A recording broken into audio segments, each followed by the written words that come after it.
오늘은 성탄절입니다. 예수님의 탄생을 기념하며 드리는 절기입니다. 성탄절을 드릴 때마다 항상 사람들이 이제 질문하고 궁금해하는 게 있어요. 과연 예수님이 진짜 태어난 날이 12월 25일이 맞느냐? 예. 놀랍게도요. 모릅니다. 예. 그럼 우리는 보통 예수님의 탄생을 기점으로 세계 역사의 표기를 바꿨잖아요.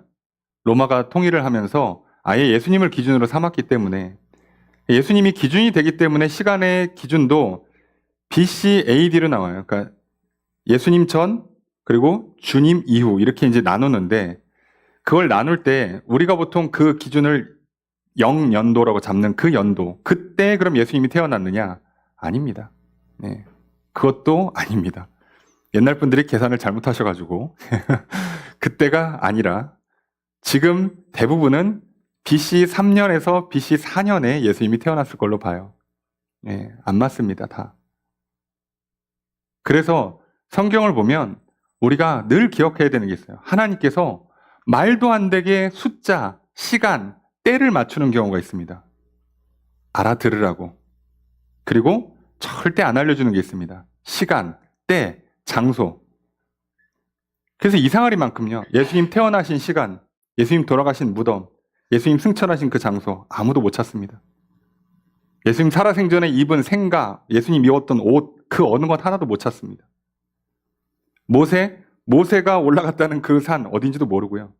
예, 그 산에 올라갔다는 증거 없고요. 아무것도 못 찾습니다. 안 남깁니다. 하다 십계명 두 돌판도 안 남기고요. 아무것도 안 남깁니다. 왜요? 남기면 우상이 되거든요.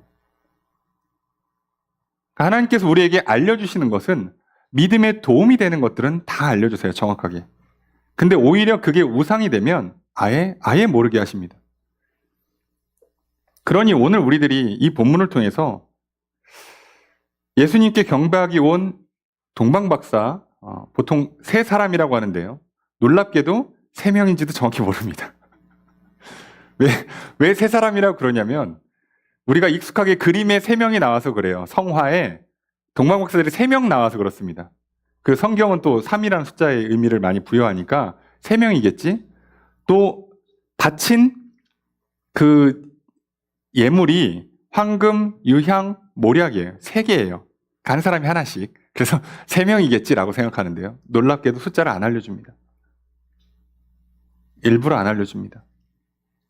오늘 우리는 그러면 이 동방박사가 누군지, 몇 명인지, 언제인지, 이건 황금은 도대체 얼마짜리 황금인지, 유향은 뭐를 말하는 건지, 모략이 뭔지, 그리고 그게 무슨 의미인지, 이거에 집중하면 우리는 실수를 하는 겁니다.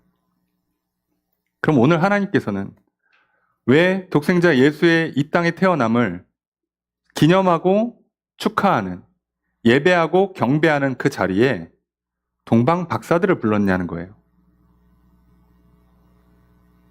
그래서 오늘 동방 박사들이 예수님을 경배하는 것과 또 그렇지 못한 사람들의 모습을 통해서 우리는 오늘 예수님의 탄생 가운데 예수님이 12월 25일에 태어난 게 맞냐? 예수님, 그럼 성탄절은 이렇게 예배를 어떻게 드리는 게 맞냐? 예물은 어떻게 드리는 게 맞냐? 행사를 어떻게 맞냐가 아니라 오늘 성탄의 가장 중요한 건 우리 입장에선 예수님의 탄생을 경배하는 겁니다. 그게 핵심이에요. 그 외에 다른 건 굳이 신경 쓰지 않으셔도 됩니다. 이것만 기억하시면 다른 건 문제가 되지 않아요. 그래서 오늘 저는 말씀을 그에게 경배하러 왔노라 라는 말씀의 제목으로 함께 마태복음 2장 1절에 12절 말씀을 나누려고 합니다. 오늘 우리가 성탄을 통해서 예수님께서 이 땅에 오신 것을 기념합니다. 기억하고요. 그것을 내 것으로 그 의미를 되새기려고 해요. 기억하고 그 의미를 되새기는 그 기념을 오늘 우리가 하는 이유는 딱 하나입니다. 그 예수님을 경배하려고.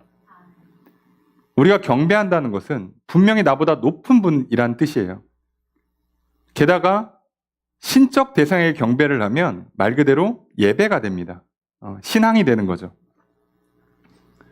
그럼 오늘 우리가 예수님을 경배한다는 것이 과연 무슨 의미일까? 그러면 예수님은 경배받으시는 거고 가만히 앉아서 경배 안 받으시고 우리는 동방박사처럼 저 멀리서 그렇게 희미한 별빛 따라와서 고생해가지고 겨우 만나서 예배드리면 그걸로 되는 거냐? 놀랍게도 반대입니다. 정확히는 예수님이 우리를 찾아오신 거고요. 그리고 방황하는 우리가 갈 길을 찾은 거예요. 반대로 하시면 큰일 납니다. 그럼 도대체 어떤 일이 과연 있었는 걸까? 성경은 자세한 설명들을 다 빼고요. 아주 깔끔하게 이 동방박사들 얘기만 해요.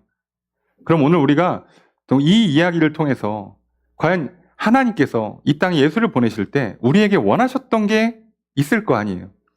그 독생자가 태어나는 그 순간에 어떤 장면을 하나님 원하셨을까라고 하면 오늘 본문이 그걸 보여주고 있습니다. 그리고 오늘 우리가 그걸 하면 되는 거죠. 말씀을 좀 살펴볼 텐데요. 1절 말씀 함께 읽습니다. 시작.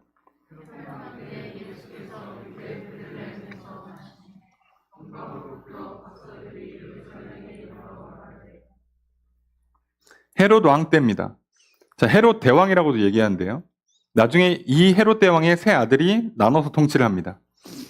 헤롯 대왕은 원래 본토 유대인이 아니에요. 본토 유대인이 아니기 때문에 로마의 정치를 아주 잘해가지고 정치적으로 로마에 이렇게 잘 붙어서 로마의 정치가 막 휘둘리는 그 상황에 이 유대 지역, 그 지역을 통치할 수 있는 자치권, 통치권을 받아요. 그래서 왕이라 불러요. 각 지역을 다스리면 왕, 그리고 제국을 전체를 다스리면 황제라고 부릅니다. 그러니까 그 지역을 다스리는 거예요. 한국식으로 하면 도지사, 시장 개념이죠. 근데 중요한 건 이것도 왕이기 때문에 자체적으로 본인이 군대를 가질 수가 있고 자체적으로 행정 처리를 할 수가 있고 세금도 걷고 그리고 자기의 그 권력을 자녀들에게 세습할 수 있습니다. 그러니까 얼마나 그 본인 딴에는 이쪽 지역 출신도 아닌 사람이 이 지역을 다스리겠다고 받는다는 게 어려운 일이에요. 고대사에서 그 지역과 상관없는 사람한테 지역을 다스리는 통치를 주면 지역민들이 반발할 거 아닙니까? 황제 입장에서는 내가 굳이 자꾸 반발을 일으키면 폭동 나면 세금도 안 거치고 군대 자꾸 파견해야 되고 하니까 잘 안 해줘요. 웬만하면 그 지역에서 좀 말 잘 듣고 유능한 사람 골라다 쓰지. 그런데 헤롯이 그걸 뚫어냈다는 건 대단한 정치적 감각이 좋다는 뜻입니다. 그런 사람이 왕이 돼서 그래서 한 BC 한 40년경에 이 지역의 왕으로 원로원의 결정을 받아서 이제 왕으로 통치를 시작합니다. 그리고 이 사람이 정말 정치 감각이 좋은 게 이방인이 와서 유대 지역을 다스린다? 유대인들이 이거 허락할 리가 없습니다. 보통 사람들 아니에요. 여기 혈통에 미쳐있는 사람들입니다. 그 사람들을 마음을 달래줘야 되니까 어떻게 했냐? 성전을 지어줘요. 성전을 건축해줍니다. 무너진 성전을 지어줘요. 그것도 으리으리하게 지어줍니다. 근데 이 사람이 얼마나 정치를 잘하냐면 공사를 40년 동안 합니다. 끝없이 리모델링을 해요. 계속. 그 백성들의 마음을 사로잡으려고. 이런 대단한 감각을 갖고 있는 사람을 다룰 줄 아는 권력의 욕심이 충만한 이 헤롯이.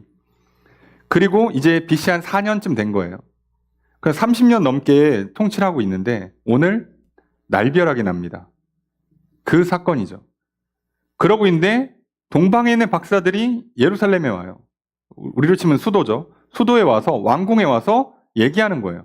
그 얘기가 뭐냐? 그 첫 마디가 2절입니다. 함께 읽습니다. 시작.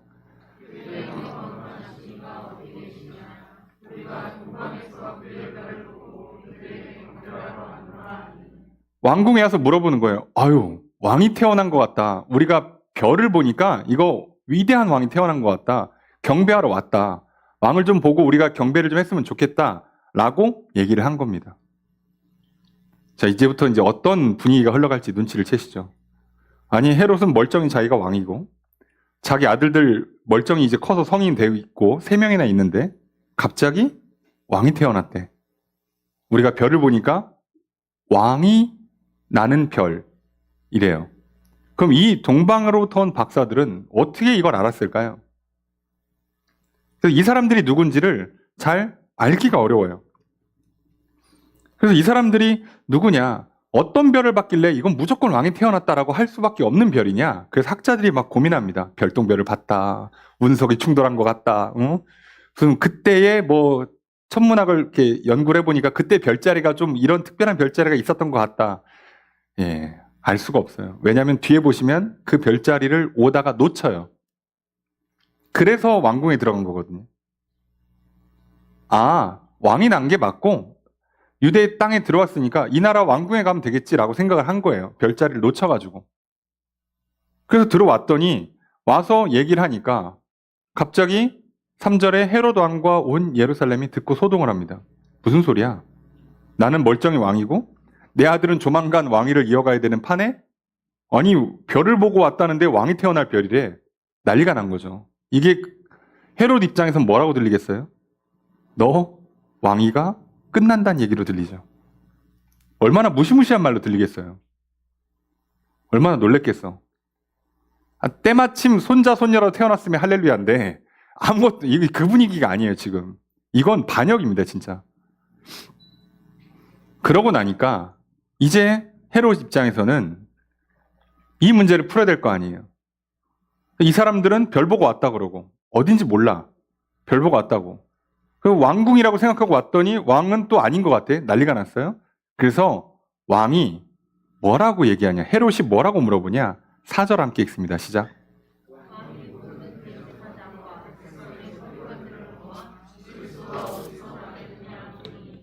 자, 여기서 우리가 중요한 걸 하나 볼 수 있어요. 동방의 박사들은 별만 보고 이건 왕이 날 별이다라고 보고 왔어요. 그런데 그 얘기를 들은 헤롯 대왕 입장에서는 자기랑 해당하지 않는 말이에요. 그래서 누구를 부르냐? 대제사장과 서기관들을 불러요. 대제사장과 서기관이라는 것 자체가 뭔가 말이 안 맞아요. 왜요? 대제사장은 종신직이에요. 살아있는 동안에 한 명이서 하는 겁니다. 죽으면 세습이에요. 오늘 교황과 비슷한 방식이죠. 그런데 대제사장을 모든이라고 앞에 붙여놨어요. 한 명이 아니란 얘기죠. 이건 또 무슨 경우인가? 정치적인 문제 때문에 로마에서 말을 안 들으면 대제사장을 바꿔버려요. 그 대제사장들끼리도 이거를 세습을 해야 되니까. 근데 이제 안타깝게도 경우에 따라선 아들이 없을 수 있잖아요. 그럼 어떻게 해야 돼요? 사위한테 해야죠. 예수님 당시에도 똑같이 그런 상태가 된 거예요. 사위한테 물려준 상태였던 겁니다. 그러면 이런 복잡한 정치적으로 얽혀있는 상황이 있는 거예요. 그런데 이상한 건 헤롯은 로마 편에 붙어서 이 지역을 다스리는 왕이고 제사장과 서기관들은 유대인으로서 아브라함의 후손으로서 누구를 바라고 있어요?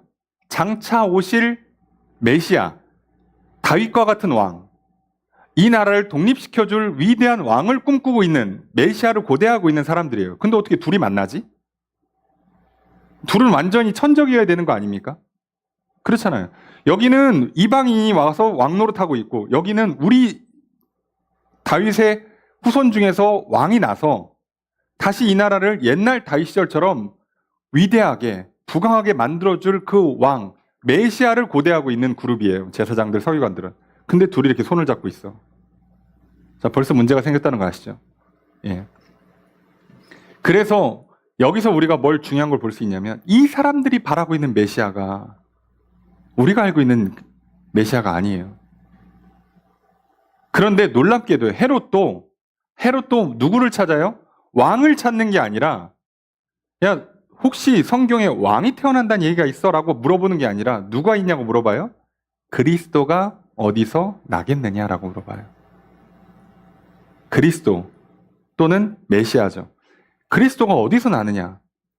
그러니까 지금 헤롯도 알아들은 거예요. 아, 이거는 왕이 난다는 얘기가 아니라 구원자가 태어난다는 얘기다. 근데 그 구원자가 정치적 구원자면 자기가 밀리고 그 사람이 왕이 되는 거예요.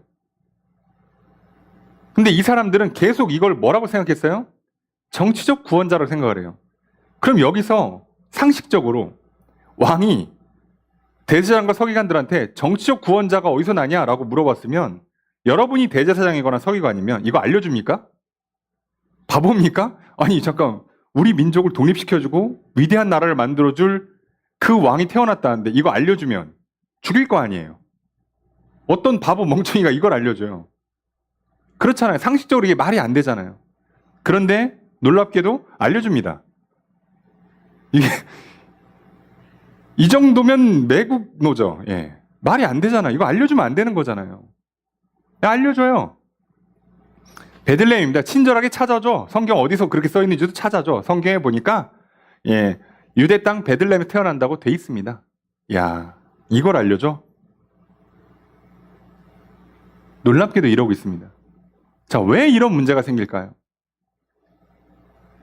그리고 더 놀라운 건 이제 나중에 보시면 예수님이 실제로 등장하셔서 사람들이 막 그리스도다, 메시아다 그러고 막 따라다닐 때 대제사장과 서기관들은 예수님을 거절했어요.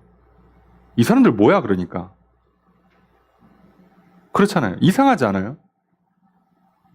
왜 자꾸 이 다윗의 후손으로 오는 위대한 왕을 왜 자꾸 팔아넘기고 왜 왔다는데 확실하다는데 왜 자꾸 거절할까요? 이 사람들이 꿈꾸는 왕이 아니었다는 뜻이에요. 이 사람들은 성경을 연구하고 있고 성전에서 일하고 있으면서도 정작 하나님께서 주시는 그 구원, 하나님께 주시는 그 은혜를 거절하고 살아요. 그럼 여기서 동방박사들 한번 생각해 볼 필요가 있어요. 이 사람들은 뭐 했을까요? 뭐 하는 사람들인데 박사라고 불렀을까요? 그래서 이 당시에 이제 그 동방, 그러니까 이제 동쪽인 거죠. 동쪽이면 이제 약간 페르시아 쪽, 지금으로 치면은 뭐 약간 이란 뭐 이쪽까지 가는 거예요. 예. 터키보다 더 이렇게 아시아 쪽으로 들어오는 거죠. 이쪽 지역에 있는 사람들이 그 별자리를 연구하는 것이 발달이 됐어요. 그 별자리를 통해서 뭐 소위 말하는 천기 또는 시기나 때를 연구하는 것들이 많이 발달돼 있어요. 그리고 그걸 가지고 점을 치기도 하고 예언을 하기도 하는 거죠. 그랬던 사람들로 추정을 해요. 그거 아니면 저 멀리 동방에서부터 별 보고 따라온다는 게 말이 안 돼요. 별자리 볼 일도 없고 기본적으로 가나안 지역에서는 별자리 안 봅니다. 그 사람들은 별자리를 보는 게 아니라 그냥 1월 성신, 해와 달과 별을 그냥 숭배해요. 약간 좀 단순하게. 근데 동방만 해도 훨씬 더 발전이 많이 돼가지고 별자리 자체를 연구해요. 방향, 그거에 따라서 날씨의 변화, 그거에 따라서 어떤 그 인류의 중대사에 영향을 준다고 생각을 하고 연구를 해요. 그게 실제로 맞는 경우가 굉장히 많죠. 우연이라고 하기에는 가끔 보면 이 별자리나 이런 게 뭐가 맞을 때 큰 지진이 난다든가 역사적으로 중요한 사건이 일어난다든가 하는 때가 있죠. 근데 옛날부터 그런 지식들이 축적됐던 거예요. 그 사람들은 그러니까 뭐를 하는 거예요? 메시아가 누군지도 몰라. 성경도 없어요. 아브라함의 후손도 아닙니다. 다윗 왕에 대한 얘기도 없어. 예언도 없어. 아무것도 모르고 단지 뭐를 바라보고 있어요? 뭔가 이 땅을 평화롭게 해줄, 뭔가 구원을 가져다 줄, 생명을 주고 복을 줄 그 답을 저 별자리를 통해서 좀 알고 싶었던 거예요. 어떻게 하면 좀 인생이 행복해질까? 어떻게 하면 세상이 좀 더 아름다워질까? 어떻게 하면 내가 좀 구원받고 죽음에 대한 불안을 좀 이기며 살아갈 수 있을까를 별자리를 연구해서 답을 찾고 싶었던 사람들이에요. 근데 아무리 봐도 이건 너무 특이한 별, 너무 대단한 별이 하나 딱 비치는 거예요. 이 사람들이 얼마나 기뻤을까요? 그래서 온 거예요. 동방에서 왔으면요. 보통 학자들마다 얼마나 걸렸을까라고 생각을 하는데 대부분은 한 달은 넘을 거라고 보는 겁니다. 거리상. 짧은 거리가 아니니까요.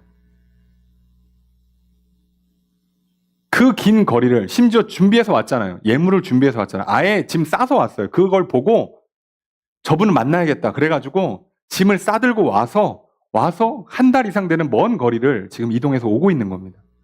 왜요? 성경도 없지. 뭐 누가 와서 전도도 안 해주지. 누가 와서 기도도 안 해주지. 정답도 모르겠지. 인생 어두컴컴한데 그 어두컴컴한 밤에 인생의 구원을 한번 찾아보겠다고. 참 세상 어떻게 살아야 되는지 막막한데 그 한 줄기 빛을 좀 보겠다고 그 밤하늘에 별을 보면서 이건가 저건가 그 헤매는 그 사람들한테는 빛이 비쳤어요. 근데 정작 성전에서 예배를 드리고 성경 읽고 하던 사람들은 자기 욕심에 눈이 멀어서 권력에 눈이 멀고 돈에 눈이 멀어서 제사장직을 매관매직하고 정치 권력과 결탁을 해가지고 지금 예수님 오든 말든 메시아 오든 말든 내 할 바 아니고 뭐 죽든 말든 나만 살면 되고 지금 메시아를 그냥 갖다 바치는 거 아니에요. 죽이라고 하는 거 아닙니까? 그러든 말든 그러고 있는 거예요. 이 대단하게 대비되는 장면을 한번 보세요. 오늘 우리와 똑같습니다. 하나님의 말씀을 가까이 하고 있는 정작 성도들은요. 성탄을 기쁘게 안 드려요. 아우, 성탄절에 교회 가야 돼. 갔는데 또 규모 있는 교회들은 행사 엄청 많이 하잖아요. 그럼 뭐 준비하느라고 정신없지. 근데 좀 더 규모가 있는 교회는 당일날 행사를 못 하니까 전날 행사를 해요. 그럼 이제 더 피곤해. 전날부터 그거 준비했지. 그럼 어제잖아요. 어제 수요일날 저녁에 막 주일 저녁에 수요일 저녁에 1시간 반짜리 막 부서별로 프로그램 다 준비하고 막 춤추고 노래하고 막 합창하고 뭐 공연하고 그거 끝나고 다음날 이제 돼가지고 와가지고 아침부터 이제 또 성탄 예배 드리는 거예요. 그 이제 벌써 눈이 흐리멍텅해지기 시작합니다. 그러다 졸리다. 빨리 집에 가서 자고 싶다. 라고 여러분이 그런다는 게 아니라 제가 옛날에 그랬다는 얘기입니다. 행사 다 끝나고 성탄 예배 끝나면 교회에서 보통 성탄 끝나면 점심 준비하기 어렵잖아요. 평일이기도 하고 전날에 전야 행사를 하는 경우가 많으니까. 그래서 보통은 뭐 빵 주거나 아무것도 안 주거나 돌려보내요. 간식 주고 돌려보내요. 그러면 제 어린 시절을 생각해 보잖아요. 그러면 성탄절에 점심 이후로 기절해서 그때부터 잡니다.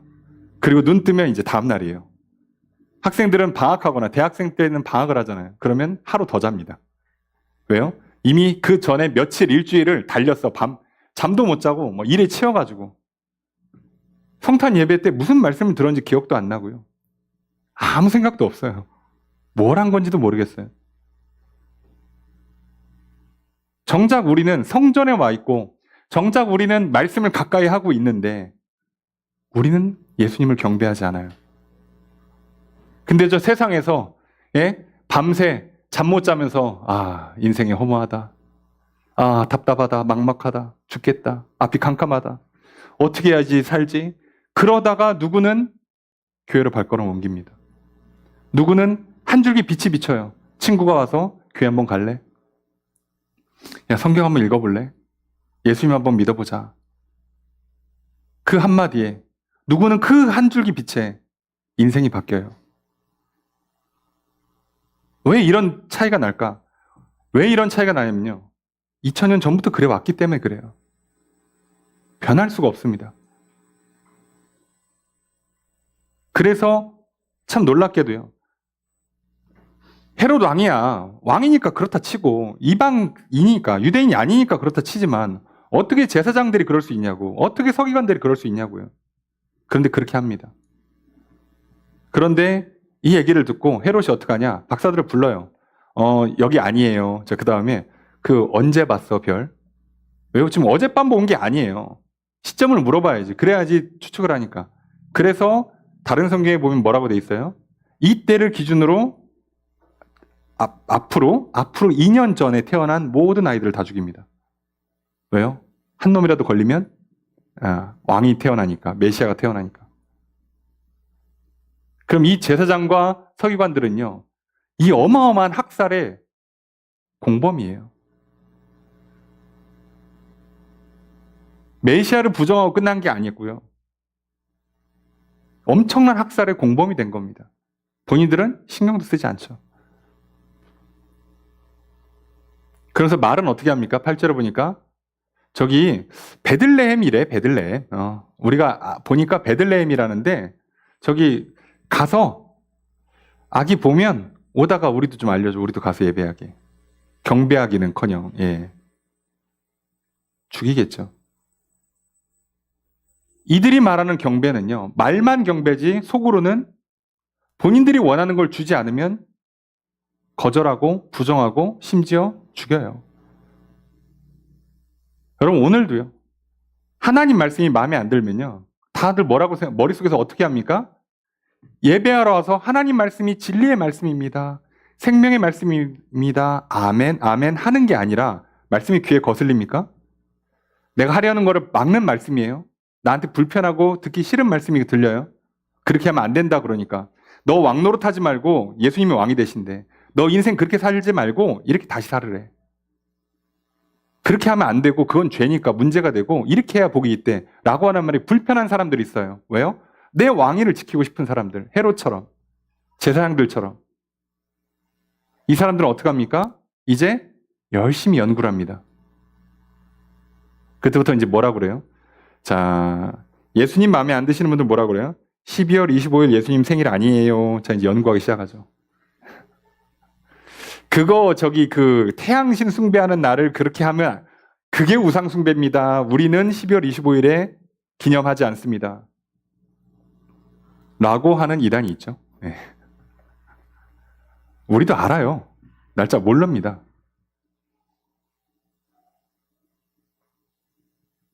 여러분, 그럼 우리가 기념일을요, 그 1월 연시를 정확히 맞춰서 합니까? 예? 장례를 그렇게 해요? 누가 그렇게 합니까? 아니, 그럼 우리는 평균적으로 요즘 3일장 하지. 근데 요즘 3일장을 하는데, 요즘은 장례 트렌드가 이제 개인적인 그 라이프스타일로 많이 바뀌어서 옛날처럼 조문할 일이 별로 없어진 사람들이 많잖아요.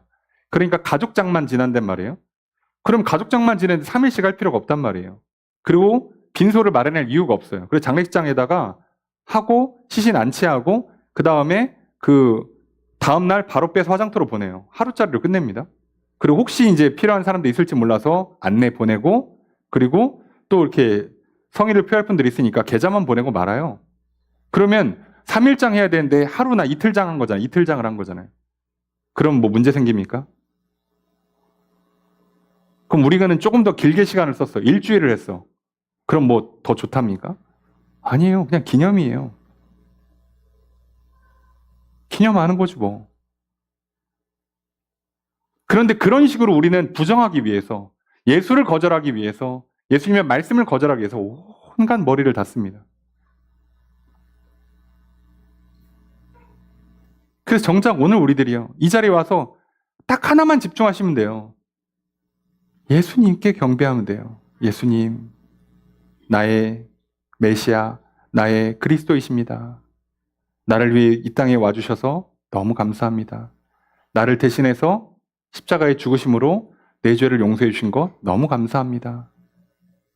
예수님 이름만 불러도 하나님께서 나를 바라봐 주시고 나를 안아주시고 나를 용서해 주시고 나를 끝까지 책임져 주시니 너무 좋습니다.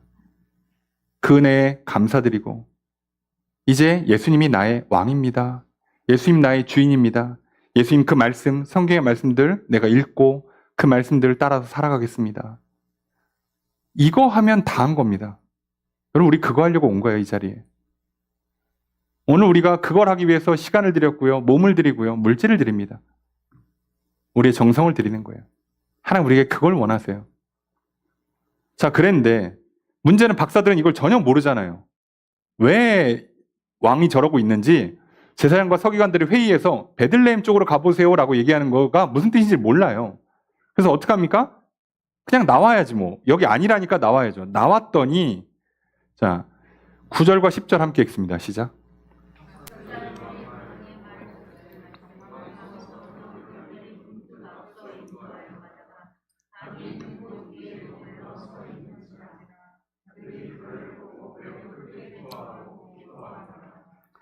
자, 왕의 말을 듣고 어디로 가요? 베들레헴으로 가요. 가는데 동방에서 봤던 그 별이 다시 앞에 딱 와요. 여러분 상식으로 생각해 보세요. 베들레헴이 우리 옆집도 아니고 거기 집이 몇 개인데 지금 심지어 다른 성경을 보면 호적, 인구조사 때문에 거기 사람들 다 몰려와 있어요. 예수님 그래서 숙소를 못 구해가지고 예수님 태어날 때 말 구유에 말이 없으니까 거기를 지금 임시 숙소로 개조한대. 그리고 그러니까 숙소가 제대로 안 돼 있으니까 예수님 누일 데가 없어갖고 말 구유로 썼던 거를 마치 요람처럼 지금 쓰고 있는 거잖아요. 그러니까 그렇게 하고 있는 그곳을 어떻게 찾냐고. 그걸 어떻게 찾냐고. 그 하룻밤 사이에 그거 어떻게 다 뒤져요. 근데 별빛이 딱 인도합니다. 그 지점이라고. 자, 그래서 그걸 보고 어떻게 하느냐? 매우 크게 기뻐하고 기뻐합니다. 자, 이 동방의 박사들은 뭐만 바라고 있어요? 뭔진 모르지만 왕이야. 저 별이 인도한 대로 따라가면 왕을 만나고 구원자를 만나고 메시아 그리스도를 만나고 그러면 난 살아. 죄책감에서 이수치심에서 좀 건진받고 선을 행하면서 살 수 있을 것 같아. 죽음을 무서워하지 않고 살 수 있을 것 같아. 기쁨과 평강을 누릴 수 있을 것 같아. 제발 좀 거기 좀 알고 싶은데 갑자기 별이 딱 등장해서 그걸 알려줘요. 얼마나 기뻐합니까? 그럼 우리도 마찬가지. 우리가 성탄에서 예배드린 이유는 딱 하나입니다. 예수님이 나의 구원자 되신 게 기쁜 거죠. 아, 또 한 주를 살고 1년을 다 뒤돌아보는 이 시점이 되니까 야, 어떻게 살았는지도 모르겠고 야, 올해 마무리 하려고 내년을 또 시작하려니 또 앞이 캄캄하고 막막하고 무섭고 답답하고 외롭고 지치고 힘들고 그런데 그 별빛 하나가 나를 인도해줘요. 여기로 오면 산다. 여기로 오면 구원받는다. 여기에 생명이 있고 복이 있다. 그 별빛만 와도 기쁜 거예요. 여러분, 우리에게 대단한 게 필요하지 않아요, 오늘. 인생을 살아가는 데 있어서요. 그 어두컴컴한 이 세상 길을 걸어가는 데 있어요. 별빛 하나면 충분합니다. 대단한 거 필요하지 않아요, 여러분. 세상에서 겁 많이 주죠. 이것도 해야 되고 저것도 해야 되고 이것도 잘해야 되고 저것도 잘해야 되고 중간에 인생의 중요한 시점에서 실수하면 안 되고 그러니까 우린 대입부터 막 시작해서 스트레스가 미치잖아요. 뭐 하나만 틀어지면 인생 막 망가질 것 같아가지고 막 예민하고 날 서 있고 막 조금만 뭐라고 막 신경질 내고 싸우고 어떻게든 살아보겠다고 몸부림치고 있잖아요. 그런데 성경은 뭐라고요? 그 별빛 예수 그리스도 하나면 충분하다. 이 험한 세상에 이 어두운 세상에 많은 거 필요 없다. 예수 그리스도라는 그 빛 하나면 충분하다. 그리고 그들은 기뻐하고요. 와서 경배합니다. 그래서 본인들이 준비한 걸 드려요. 왜요? 이 내용물은 글쎄 모르겠어요. 황금이 한 돈인지 뭐라고 해요? 이게 무슨 이따만한 어떤 뭐 계란 사이즈짜리 돌인지 알 수가 없어요. 예. 예나 지금이나 금은 비쌌겠죠. 근데 이게 중요한 게 아니라 이들이 이렇게 경배하는 품목을 정하고 이걸 가져오는 게 왕한테 드리는 품목들이에요. 우리가 의미는 찾아요. 뭐 왕이다. 이거 뭐 예수님의 죽으심과 부활을 상징하는 거다. 다 의미가 있어. 근데 지금 그게 중요한 게 아니라 사실 이 동방 박사들은요. 예수님에 대한 내용을 하나도 모르고 오고 있는 거라고 지금. 그저 나의 구원자, 나의 왕으로서 여기 오면 구원이 있으니까 이걸 따라가면 내가 진짜 기쁨과 평강을, 자유를, 생명을, 영생을 누릴 수 있다고 믿으니까 그 왕한테 그냥 드릴 수 있는 최상의 것을 준비해서 온 것뿐이에요. 근데 오늘 우리가 드릴 수 있는 최상의 것이 뭘까요? 오늘 우리도 이렇게 황금과 유향과 모략을 준비합니까? 네? 어떻게 이렇게 뭐 금 한 돈씩 이렇게 준비하셨습니까? 못해요, 여러분. 그렇게 하는 게 아니잖아요. 우리는 그 당시 태어난 예수님을 예배하는 게 아니라 기념하는 거잖아요. 오늘 하나님께서 가장 기쁘게 받으시는, 가장 가치 있게 받으시는 건 나란 말이에요. 하나님 내 영혼을 원하세요. 심지어 나의 있는 모습 그대로를 원하세요. 상한 심령을 기뻐하신다니까요. 어차피 하나님 아세요. 니네들 이 세상 살면서 괜찮지 않을 거라는 걸. 많이 상처받고 살 거라는 걸 하나님은 아세요. 근데 더 놀라운 건 그 상한 심령이 내가 제일 기쁘대요. 그냥 와. 그냥 그걸로 와. 왔는데 오는 길에 그래도 어떻게 빈손으로 가. 그래가지고서는 커피라도 한 잔 사와. 얼마나 기뻐하시겠습니까? 그거라고요.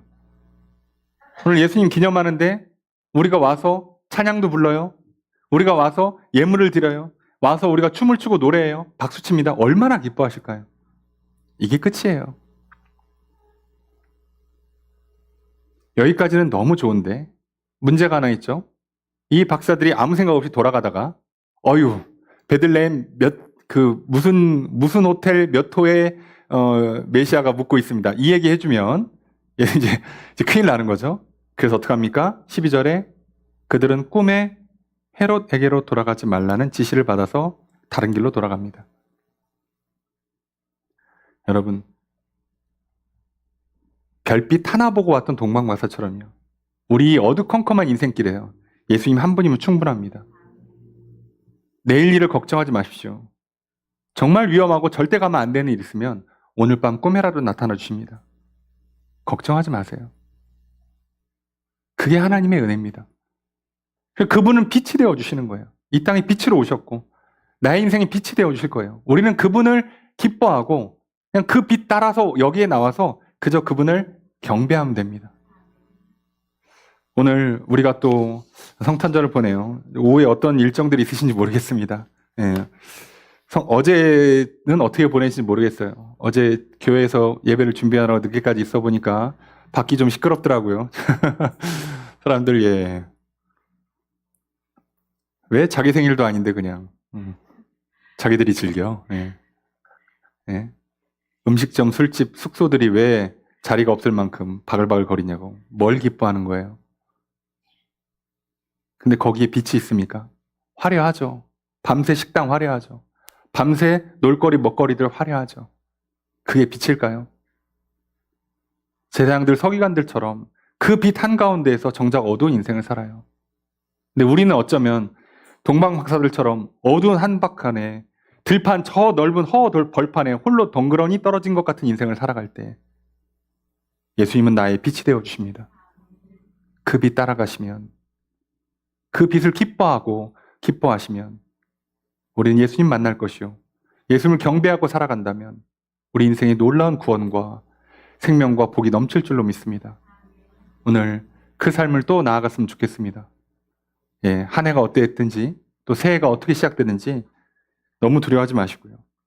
이제 오늘 우리에게 빛으로 오신 예수님, 그 예수님 붙드시고 이 허허벌판 같은 인생길, 이 어두컴컴한 인생길을 그 빛 하나면 충분하다는 걸 믿고 그 빛을 따라서 걸어가셔서 동방박사들처럼 제대로 왔다 제대로 가는 인생, 우리들도 하나님을 예배함으로 말미암아 이 땅에서 제대로 살다가 제대로 하나님 나라에 들어가는 인생이 되시기를 주님 축복합니다.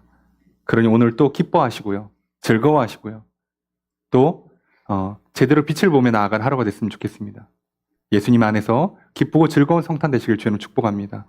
그 빛 대신 예수님 안에서 늘 밝히 한 걸음 한 걸음 내딛는 저 여러분들의 인생 되시기를 주의 이름으로 축복합니다.